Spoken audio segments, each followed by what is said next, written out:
Okay, so hello, Simon Hooper. I'm really happy to meet you today to discuss for the Human Error Project. Just as a reminder, this research project investigates the subject of algorithms profiling humans and the type of errors that these algorithms can do. And in a broader extent, we try to explore how these data or AI technologies are questioning different understandings of human nature. So, in order to find some answers to these questions, we are discussing with different stakeholders, among which entrepreneurs. And we selected these entrepreneurs because they are trying to develop data or AI technologies while being aware of their human rights implications. Is that clear to you so Yes, it far? is, Marie. Hi, thank you for inviting us into the project. It's a fascinating project, and it's actually a very good fit for the transition we're making from our previous style of data capture and analysis through to where we're heading, which is going to be all about the deployment of AI and hopefully in an effective and appropriate manner. Since obviously we're very much focused on the elderly and those who have cognitive difficulties. So, yep, understand what you're saying and very much looking forward to talking about it. Okay, that's great. So, first of all, could you please tell me how did you become interested in the effects of these technologies on society or on your own life? How did it all start for you? Um, I could talk for hours on this. It's a combination of circumstances. At the heart of it was the care experience my family had with my mother when the carers were engaging with her without being able to remember her name or know anything about her life. And she wasn't well as a result. She didn't engage. But the moment I found a way to have those carers know about her life, and sometimes to find commonality of interest between the carers' lives and my mother's lives, everything changed. They became interested in her because my mother had had an interesting life, and she had fun. And we discovered an ROI in that process. Not only improved well-being of my mother, improved engagement of the carers, but the care providers, the daycare companies, well, basically we were paying for more hours, their carers were more happy, and it was a win-win-win. So that's about human engagement, interactions, commonality of interest. But the bottom line, it was about data sharing between two different parties. And we realized the power of that, especially when driven through storytelling. So that was my sort of beginning road to Damascus moment when I realized that data knowledge of a person's past life, current interests, and so forth is fundamental in the care process, but is not being adequately used to drive the care process, and certainly the value, the financial value, the ROI of that data-based knowledge of a person was not being used. Hmm. All right. You just mentioned that you consider that there is also an inadequate use of data. Can you tell me more about how do you think data sharing is actually resourceful and when it's actually not helping or not adequate? Well, obviously, there's a substantial use of data, generally for commercial purposes, as opposed to person centered care purposes. And that is the divide. Data is generally used only when A, it can be aggregated and used at scale and useful results be derived for a specific purpose. But B, so often we know that that specific purpose is for the sake of marketing to a target audience. Whereas what we do is not so directly, obviously capable of generating an ROI, although it does. That's the misconception. The data is not being used in healthcare adequately to get to know the person.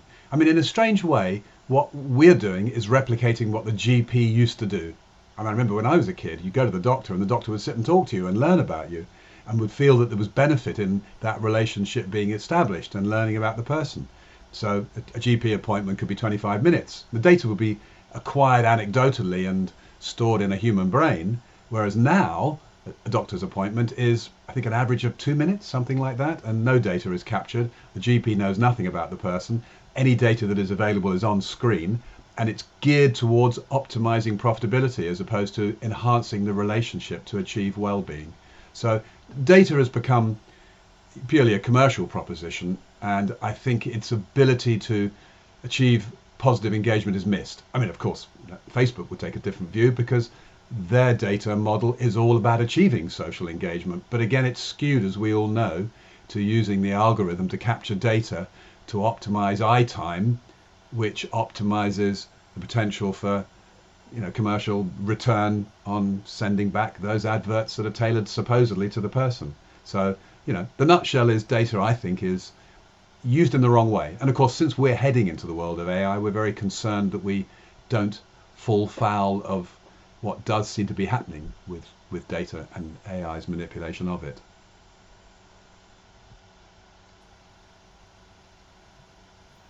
Are you still there, or have I lost you? You froze for a second. You were about to say that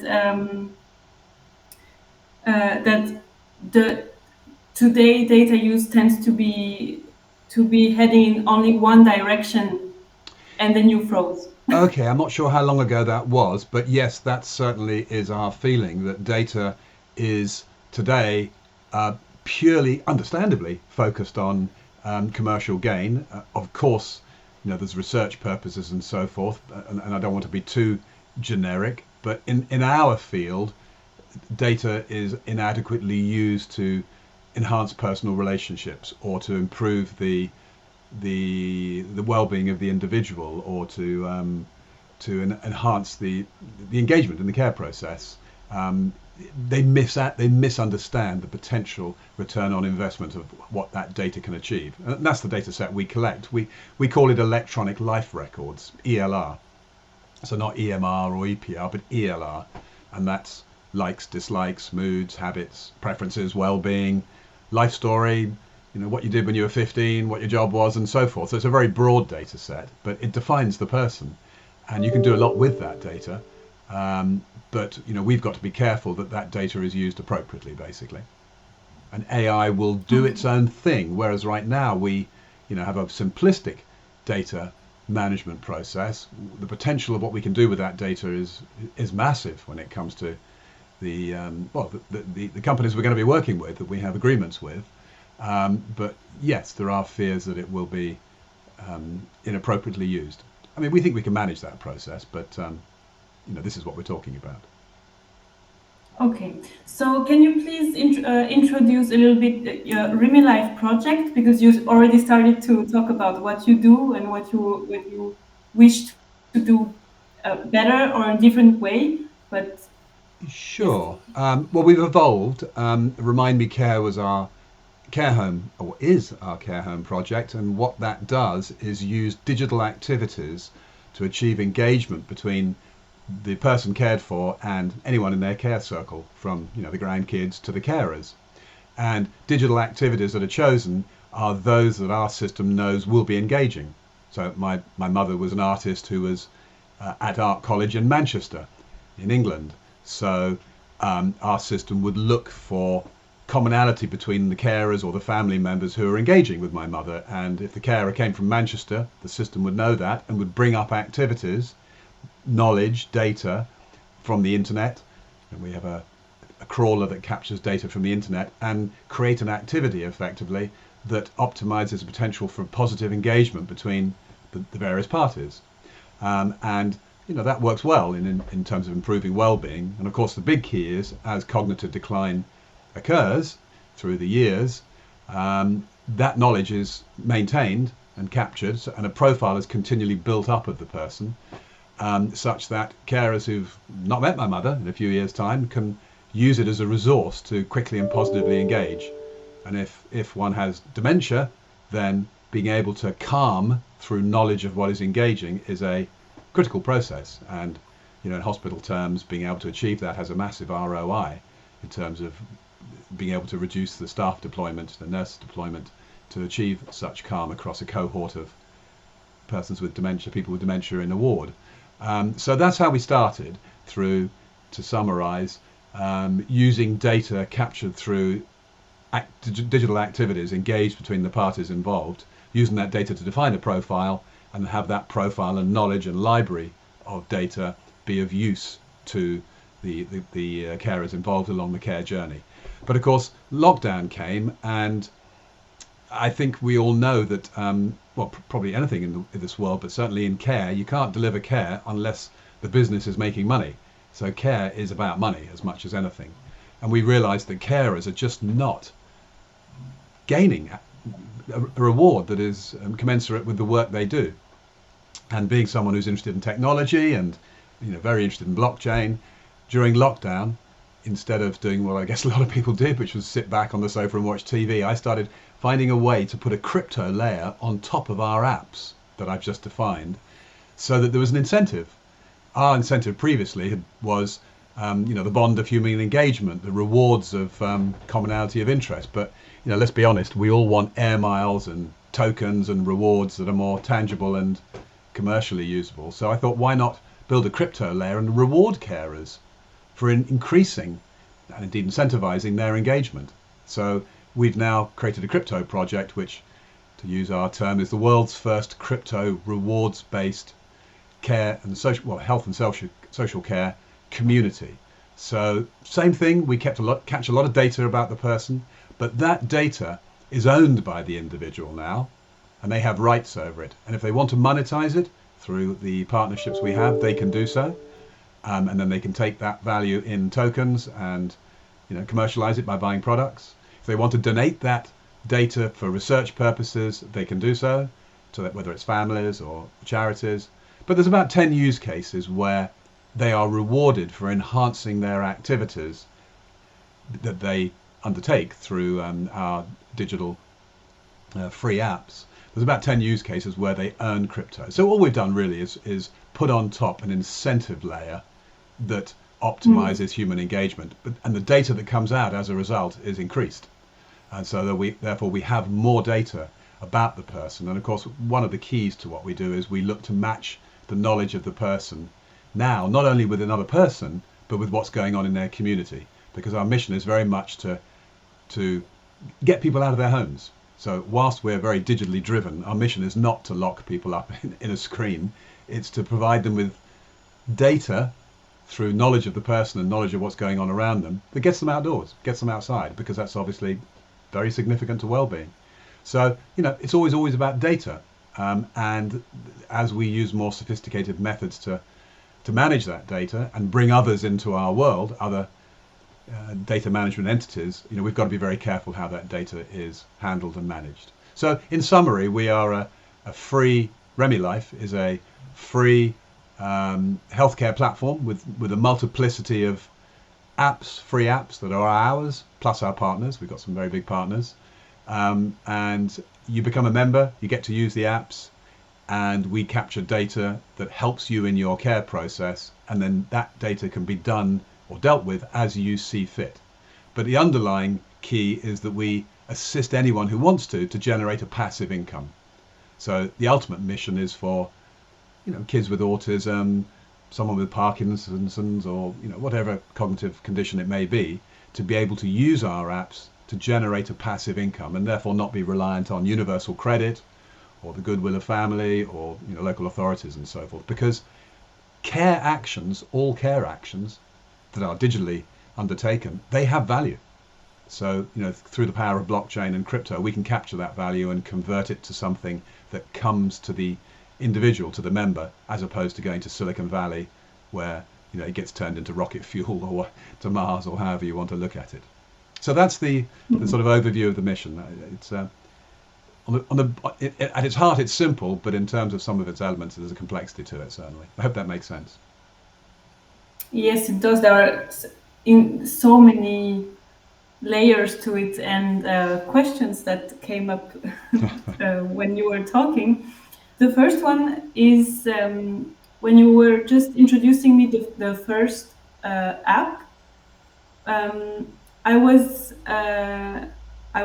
intrigued how you were explaining that the app is in a way collecting data about the person, about who she is, um, what she did in her life, what she likes. So, in to a certain extent, it is a form of profiling.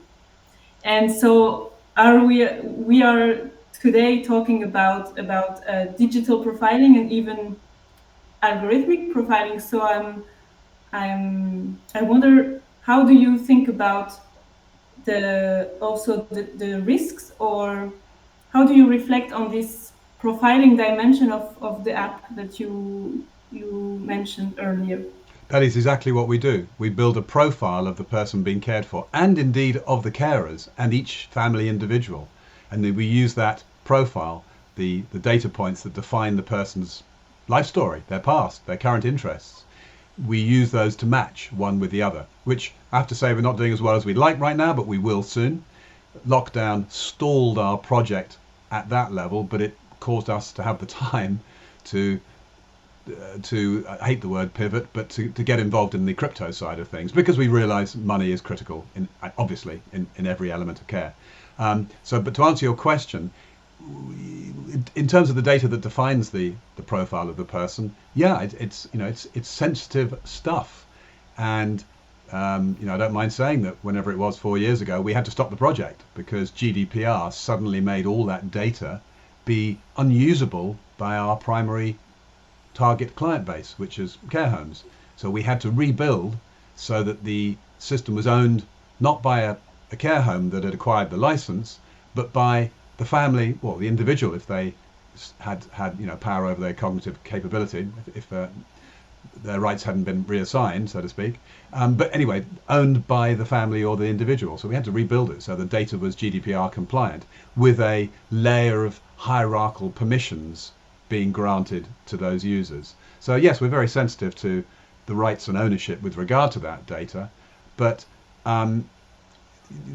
however sensitive it is, it's data that's powerfully beneficial to all parties involved in the care process. So, it's a case of managing it appropriately and sharing the value appropriately with the appropriate parties. Because at the moment, I think we all know that the data world right now is based on what is somewhat of a medieval model, that of harvesting the work efforts of what in the medieval era you'd have called serfs. We do the work, we generate the data, they harvest it, and we don't see the value of it. We just get to use the apps, which many people consider themselves lucky to be able to use free, but the value is huge, and there's potential for sharing some of that margin, and that's what we seek to do. Hmm. How do you negotiate when it is appropriate for a party to have access to this data? Because it's just I'm imagining things now. Um, the first carer would have access to it because it allows the person to better care for the person. But then if you have, like, you have maybe different services or different people that are involved in this care network.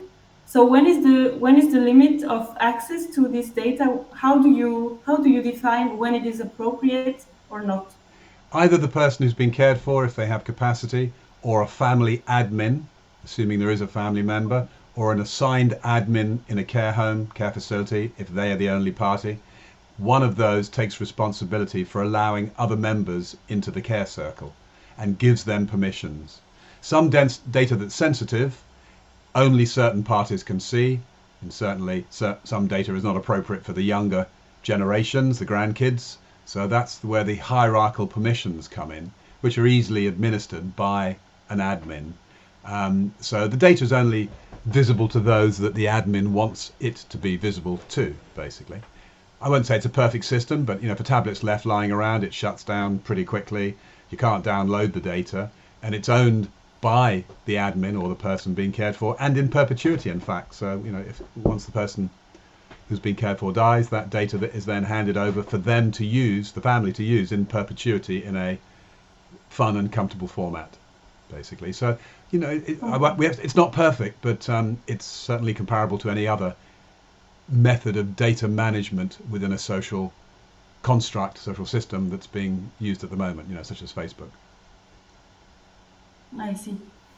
Mm, I also had another question that came to my mind when you were explaining how sometimes carers can change over time, and so it can facilitate the introduction of a new player in the care system or the care organization, and the person can access the data and get to know who she's going to care for. So now I have maybe a more philosophical question to you, because I like to think, for example, that I'm not exactly the same person as I was 5 or 10 or 15 years ago. Do you think that this digital storage um, allows this understanding of the person as evolving, or is there a risk to fix the person or who she is? That is the key to what we do, in that it's a library of knowledge, but that knowledge can be sorted in a variety of manners. You can sort it on a timeline basis so that you can look at the content that is in the library that's been collected by digital engagement through digital activities or through family uploading music or family uploading photo albums. You can sort that content in a timeline that represents the life story of the person, or you can sort it in a timeline of the date when that data was provided, because it's a fair assumption that when data is input, whether it's through digital activity engagement or upload by family or the carers finding content because it particularly engages the person, it's a pretty reasonable assumption that that data is being input because it is relevant to the person now. So the library is effectively live. It's a live collation of just discover. I mean, I'll give you an example. This is an example that makes me feel that I'm not wasting my time, if you like, because it's very hard working in the care space. But there was a lady in a care home with dementia, and the system was collecting knowledge about her. They used our system to play an activity around gardening to her, and when they got to a certain location in that presentation of images, she came to a field of yellow, or the pictures came to a field of yellow, and she became very unsettled. In fact, she started crying and making noises, and they realized that something in that picture was disturbing her. And they spoke to one of the carers who managed her overnight, and the carer said that's really interesting because she's making those same noises every night. She won't sleep. She can't sleep. Now, when they were engaged in that activity and that image came up, they sent an automatic email to the family saying, this picture has just disturbed Jane. Can you provide us any input as to why this image might be disturbing? It's kind of an automated process. And the family came back and said, well, it's probably because there's a lot of yellow in that picture and it's a field. And when she was 9 years old, she had a very scary experience with a combine harvester in a field of wheat or field of something. And I wonder if she's reacting to that. And then one of the carers went into this lady's bedroom and found that at the end of her bed was a yellow wall. So every time she went to bed, she lay in bed and saw the wheat field. They put her in a different room with no yellow wall. She was calm forevermore. So that's the sort of discovery. So we are looking to always, through activity, discover knowledge immediately in the now that is highly salient to the person, whether it's just playing the right music to the person. My mother loved Diana Ross. Play a Diana Ross, she'd be happy. Or whether it was fundamental in the actual dementia care process, such as knowing what is upsetting and disturbing and understanding why. So yes, it's very much about a live, growing database of knowledge that is applicable to what is being experienced today, whether the person has got a cognitive difficulty or not. I mean, as you so rightly say, we're all changing all the time. Hmm, I see. Thank you very much for giving an example. That's really helpful for me to understand what you're working on. So, if I understood well, then algorithms in your service would do they are they active in as a knowledge manager, or how basically how do algorithms are involved in? Well, at the in your? moment, I can't say we use algorithms in the current sense of the word. I would say the very nature of the method of data capture is an algorithm in its own right. It depends how you want to define algorithms. But there is a linear process that we adopt that ensures that we capture in an optimal manner data as it surfaces, whether it's hard data, numerical dates, and so forth, or whether it's images or music. So and then it is filed in an appropriate manner, the right location within the right subsegments, so that we can optimally use that data in subsequent care processes. That is an algorithm. But in terms of the sort of current use of the term algorithm, where it's highly structured, um, actually we're using that more in our crypto side of things to Okay. engage and value the care action. So we put a value on each care action, and then we use an algorithm to convert that value to a reward, and that algorithm then converts that reward to an ability to buy in our marketplace, or in some commercial element of our ecosystem, to use that value in some manner that is algorithmically defined, courtesy of the key variables in our ecosystem. The amount of tokens, the amount of tokens that are, the fixed volume of tokens, the amount that are currently being used, and so on and so forth. But that's more of a sort of standard algorithmic usage from a crypto point of view.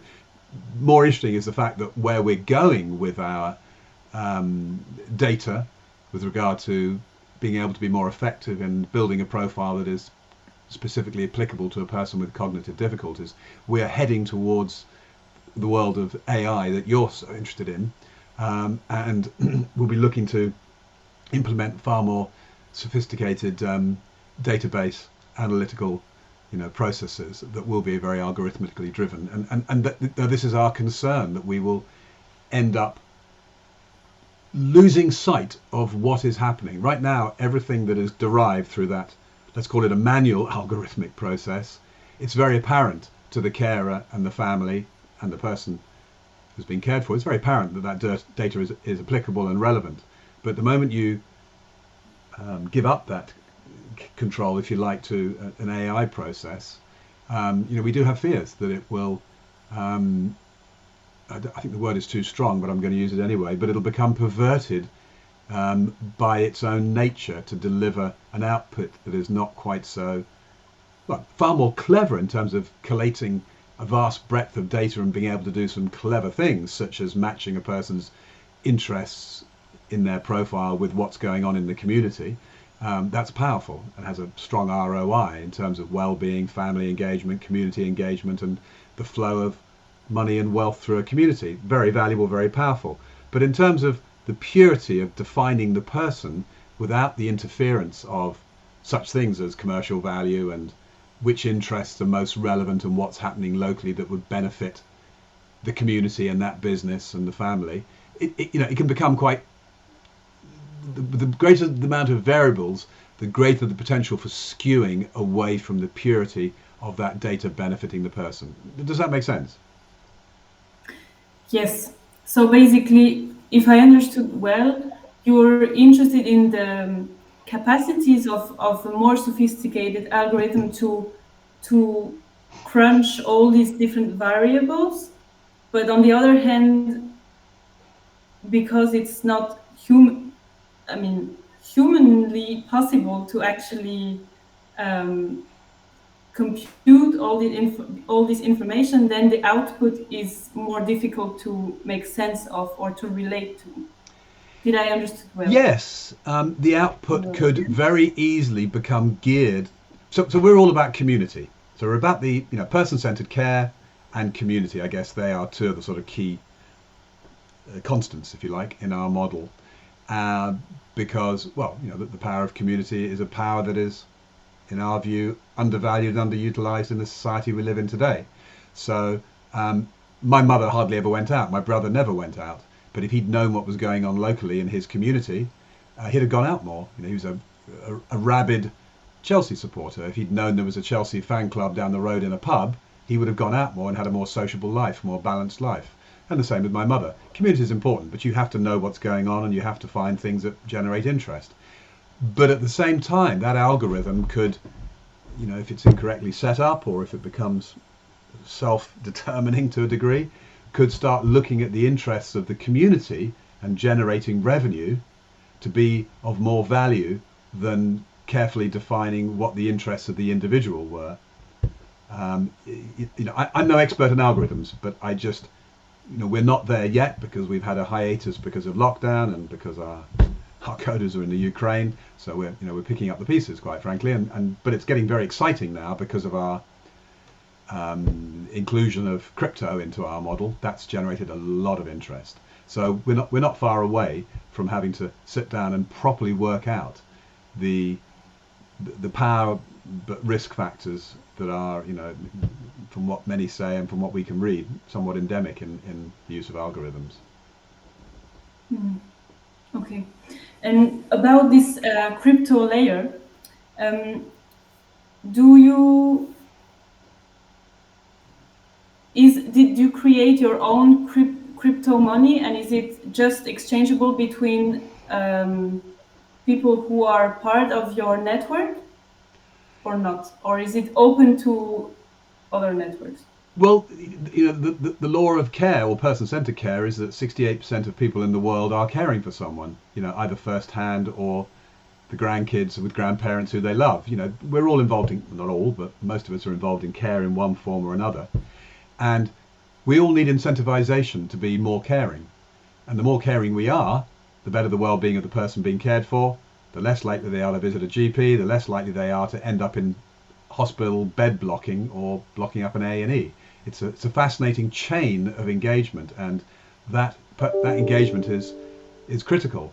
And a classic example is, I think don't quote me on the figures, but I think if you tell a man that he's got a heart condition, he'll take his medication 50% of the time. If you tell him he's going to die if he doesn't take that medication, it'll go up to about 65%. If a specialist says you really are in danger, it goes up to about 70. But if his granddaughter says, "Oh, granddad, take your medication," I think it goes over 85, 90%, which is very indicative of the power of human engagement. So in terms of what your question with regard to what crypto is all about for us, it's about incentivizing all those key elements in that care process to optimize the return on investment to the individual, the family, the carer, and, well, all those involved in care. And return on investment is not just money, it's time. People want a return for their time. They may not admit it because care is supposed to be given, voluntarily and charitably and all the rest, but quite frankly, we're human. We all want a return on our time. That's what Facebook's all about. So yes, everybody will passively earn tokens for using our apps and those of our partners to be more caring, to spend more time caring, because it has a value to not only the family and the person, but to society and the support structures in the community. Everyone can benefit from earning that passive token and then using it, redeeming it within our marketplace. We have a Amazon-like marketplace within our ecosystem. They redeem those tokens to buy products, whether it's sweets for the grandkids or delivered food, whatever it may be. This is what it is. It's a community ecosystem where the members are self-supporting each other through the internal token, if you like. But if they want to, because we are on the blockchain, they can take it out and sell it for cash externally. But the joy of what we've created is that there's not much sense in taking it out and incurring a gas cost, which we all know about, just to get cash and then buy something externally in a store or online or wherever. You might as well do it internally within the ecosystem, because we are a social impact business. We're effectively a charity, and therefore we give back a lot of what we make. So we give a commission of whatever purchases are made in our marketplace to charities. Anyone who invites a store to take a store within our marketplace receives a commission for any purchase that is made by, or a sale that is made by, any of the vendors they introduce. As I said, basically we are trying to find ways to rechannel the value in any care action into the hands of those that need it. So, it could be a 15-year-old kid who's developing, well, we just completed a pilot with 15 kids with learning disabilities and autism and so forth, and taught them not shelf stacking as they expected to get. If you come out of school, can't get a job and have got a cognitive difficulty, but we taught them how to monetize their networks, how to migrate them into our ecosystem, how to capitalize on bringing a store into our marketplace and earn a commission. And we taught them about blockchain, which they all learned very quickly. They're all gamers these days. And of course, they are on track to earn a passive income from their their activities that they're engaged in our ecosystem. But they're not, it's not hard work. It's fun. Talking on a forum, earning yourself crypto to engage with others is a very relevant thing for someone who's isolated and got a low sense of self-esteem to be incentivized to do.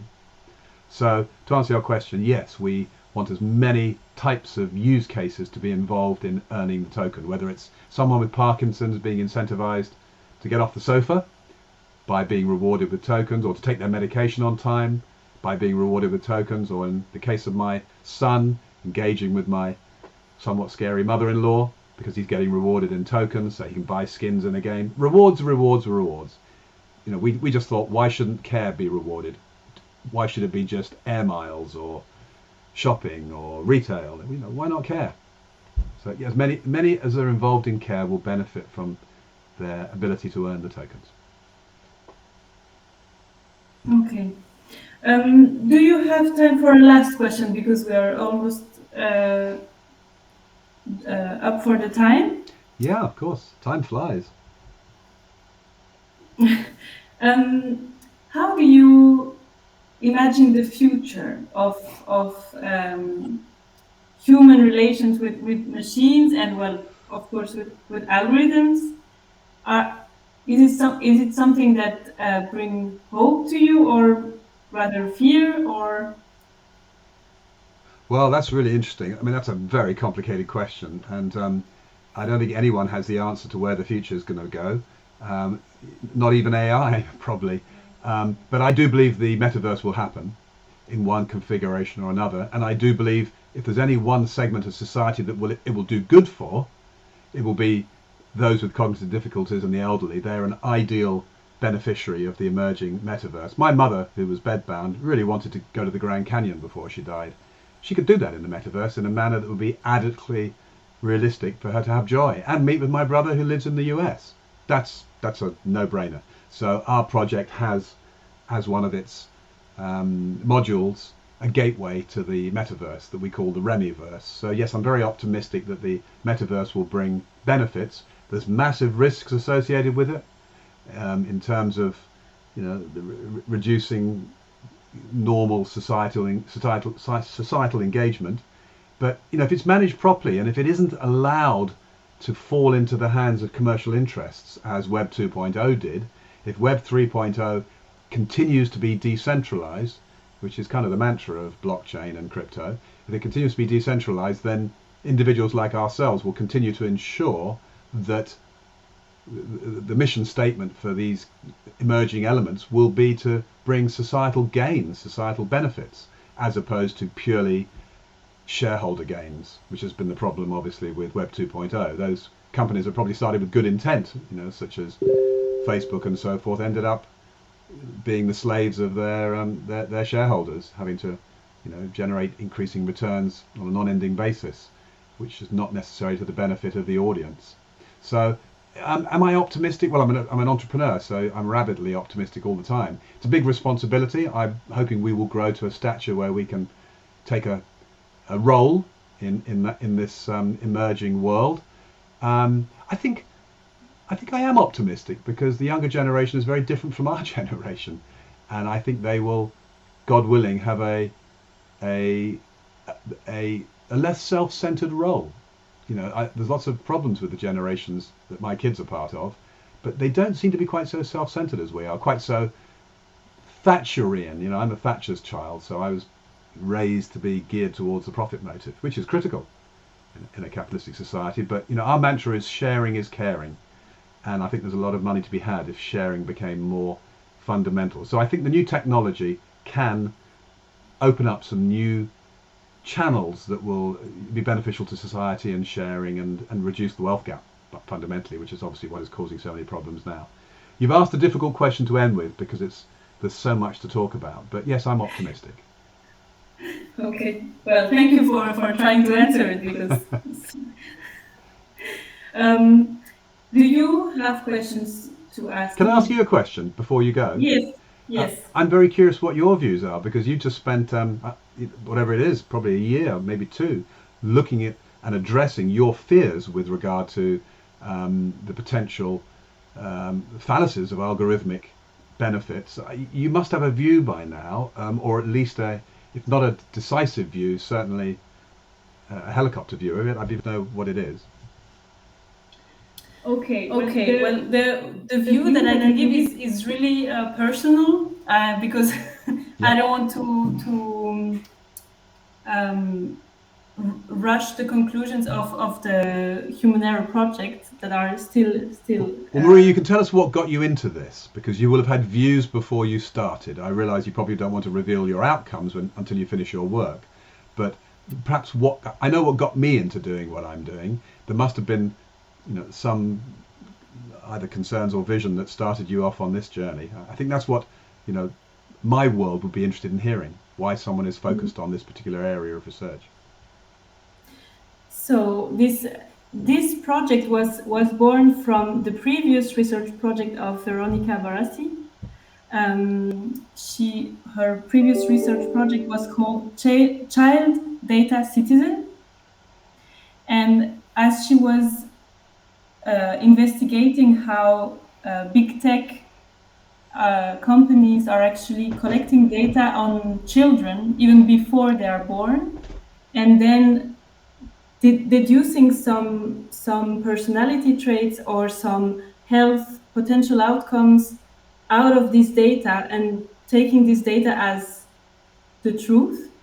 Um, well, that's something that really uh, intrigued her, not to say bothered her, and she started the Human Error Project to investigate how algorithms that are supposed to profile people very accurately can actually maybe make mistakes, and that we are not necessarily all equal in front of these mistakes to say, well, that's wrong, or so for example, one case is if an algorithm decides that because you live in such neighborhood, you are more likely to not pay your loan, so eventually you will not get money to buy a house, for example, and that's algorithmic discrimination.